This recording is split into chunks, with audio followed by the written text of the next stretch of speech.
یہ تضاد کیوں؟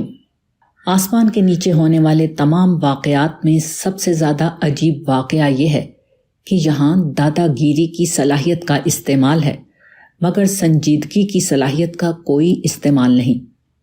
یہاں شاطر آدمی اپنی پوری قیمت پا لیتا ہے، مگر شریف آدمی کو یہاں کوئی قیمت نہیں ملتی۔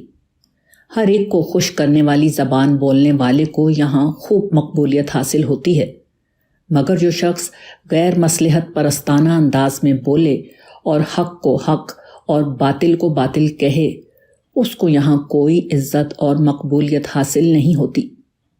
یہ سب ایک ایسی دنیا میں ہو رہا ہے جو اپنی ذات میں بالکل بے عیب ہے، جہاں درخت کمال کا ایک انتہائی خوش منظر نمونہ بنے کھڑے ہیں، جہاں چڑیاں اس کے سوا کوئی اور بولی نہیں جانتی کہ وہ حسن اور سلامتی کے نغمے گائیں، جہاں سورج اور چاند صرف روشنی بکھیرتے ہیں، ان کو تاریکی بکھیرنا اور اندھیرا پھیلانا نہیں آتا، جہاں ستارے صرف اپنے اپنے مدار میں گھومتے ہیں، کوئی ستارہ دوسرے کے مدار میں داخل ہو کر وہاں اپنا جھنڈا گاڑنے کے لیے نہیں دوڑتا۔ انسان اور بقیہ کائنات میں یہ تضاد دیکھ کر کچھ لوگوں نے کہا کہ یہاں دو خدا ہیں، ایک نور کا اور دوسرا ظلمت کا۔ کسی نے کہا کہ یہاں کوئی خدا ہے ہی نہیں، اگر کوئی خدا ہوتا تو دنیا میں یہ علل ٹپ نظام کیوں کر جاری رہتا؟ مگر صحیح بات یہ ہے کہ موجودہ دنیا امتحان کی دنیا ہے، مثالی دنیا اس کے بعد آنے والی ہے، اور انسان کے سوا بقیہ کائنات اسی کا ایک ابتدائی تعارف ہے۔